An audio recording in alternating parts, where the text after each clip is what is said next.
ನಮಸ್ಕಾರ. ಬಾಳೆದಿಂಡಲ್ಲಿ ಈ ಥರ ಪಲ್ಯ ಮಾಡಿಲ್ಲ ಅಂದರೆ ರೆಸಿಪಿನ ಸೇವ್ ಮಾಡ್ಕೊಳ್ಳಿ, ಯೂಸ್ ಆಗುತ್ತೆ.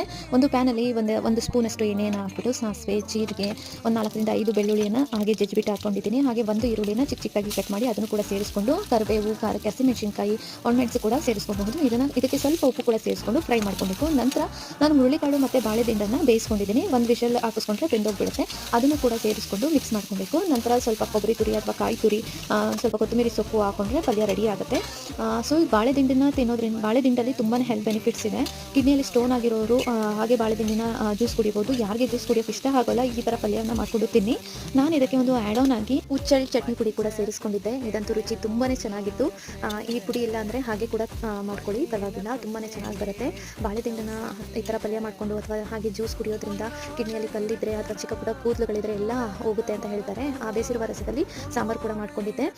ನೋಡಿದ್ರಲ್ಲ, ಇಷ್ಟ ಅಂದರೆ ಲೈಕ್ ಮಾಡಿ, ಫಾಲೋ ಮಾಡೋದನ್ನ ಮರಿಬೇಡಿ.